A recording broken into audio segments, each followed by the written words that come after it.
Welcome students. Today we are in the class of Advanced Cost Accounting. आज हम Advanced Cost Accounting की कक्षा में हैं जिसमें हम एक बहुत ही महत्वपूर्ण अध्याय ऑपरेटिंग कॉस्टिंग परिचालन लागत पर परिचर्चा करेंगे। सबसे पहले ये जानना जरूरी है कि what is the sense of costing.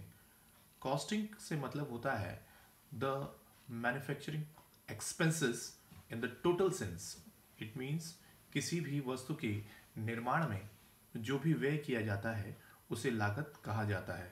लेकिन सबसे महत्वपूर्ण बात यह होती है कि यदि किसी भी वस्तु का निर्माण किया जाता है तो उसमें जो व्यय होते हैं उन्हें लागत कहा जाता है। लेकिन जब हम परिचालन लागत की बात करते हैं तो यह एक ऐसी व्यवस्था है जिसमें कोई भी निर्माण कार्य नहीं किया जाता। बहुत सी संस्थाएं ऐसी होती हैं जिनमें किसी वस्तु का उत्पादन नहीं किया जाता है वरन सेवाएं प्रदान की जाती हैं।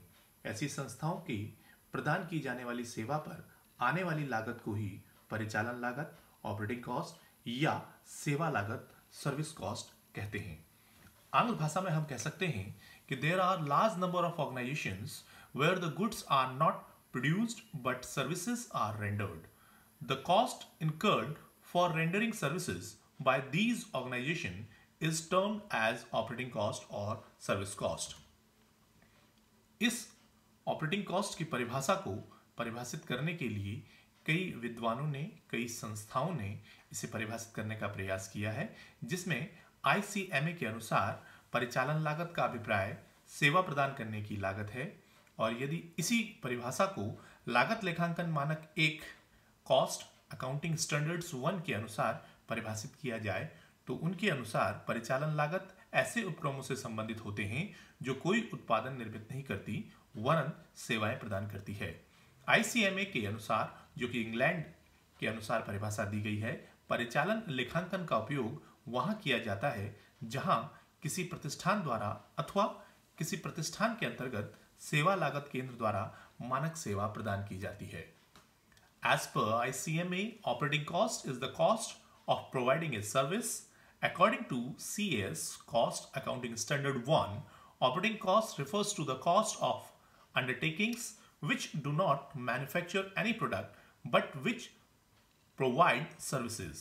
According to ICMA England, operating cost applies where standardized services are provided by an undertaking or by a service cost center within an undertaking. अब यहाँ पर यदि हम परिचालन लागत की विधि की विशेषताएं की बात करें तो उन विशेषताओं में जो पहली विशेषता आती है वह है उपक्रम विशिष्ट प्रकृति की सेवाओं के संचालन या उन्हें प्रदान करने के संदर्भ में संलग्न होता है। अर्थात कि अगर हम किसी भी चीज को विशिष्ट प्रकृति की वस्तु का यदि हम निर्माण कर रहे हैं या सेवाओं के रूप में उसे प्रदान कर रहे हैं तो परिचालन लागत उससे संबंधित होती है। व्यवसाय की प्रकृति के अनुसार पूंजीगत व्यय का एक बड़ा भाग पूंजीगत संपत्तियों में विनियोजित होता है, जैसे ट्रक, बस, वैगन, भवन, जहाज इत्यादि में विनियोग। कुल परिचालन लागत को स्थिर या परिवर्तनशील 2 भागों में विभाजित किया जाता है। और नंबर 4, दिन प्रतिदिन के संचालन के लिए बहुत ही कम कार्यशील पूंजी की आवश्यकता होती है। आंग्ल भाषा में हम कह सकते हैं कि characteristics of operating are undertakings are engaged in providing or operating services of unique nature. Number 2, a large amount of capital expenditure is invested in capital assets of the undertaking depending upon the nature of business, that is trucks, buses, wagons, equipments, buildings, railway engine, ship, etc. Number 3, the total cost has to be classified into fixed and variable cost as these have a significant effect on the cost per unit. And number 4, low amount of the working capital is required to meet out the day-to-day operating expenses.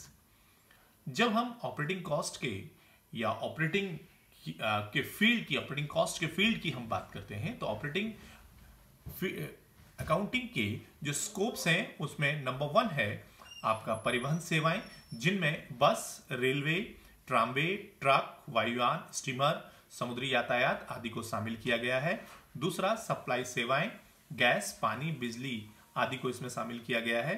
Number 3 है कल्याण सेवाएं, अस्पताल, पुस्तकालय, canteen, hotel, छात्रावास आदि।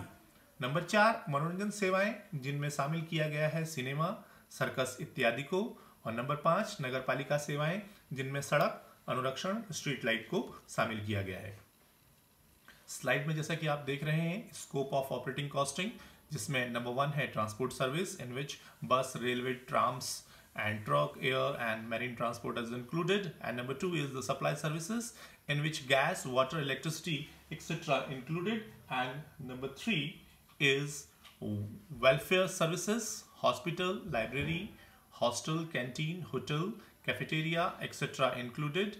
And number 4 entertainment services, in which cinema, circus, etc. included. And number 5 is municipal services, in which road maintenance, street light, etc. included. इसी के बाद जो ऑपरेटिंग कॉस्टिंग है उसको कैसे बनाया जाता है, उसका टेबल और उसका कैलकुलेशन कैसे किया जाता है, ये आप लोग नेक्स्ट जो आपका वीडियो आएगा उसमें देखेंगे। मैं उम्मीद करता हूँ कि इसके बेसिक्स को आप लोग समझेंगे, प्रयास करेंगे। उसके बाद बहुत ही जल्द आप लोगों को ये बताया जाएगा कि ऑपरेटिंग कॉस्टिंग कैसे कैलकुलेट की जाती है। अगर आपको इसके संबंध में कोई भी संशय हो तो आप इसमें व्हाट्सएप से या मोबाइल के थ्रू आप लोग पूछ सकते हैं। और इस वीडियो को लाइक एंड सब्सक्राइब जरूर करें और जल्दी ही आप लोग नेक्स्ट वीडियो में देखेंगे कि कैसे ऑपरेटिंग कॉस्टिंग कैलकुलेट की जाती है। Thank you.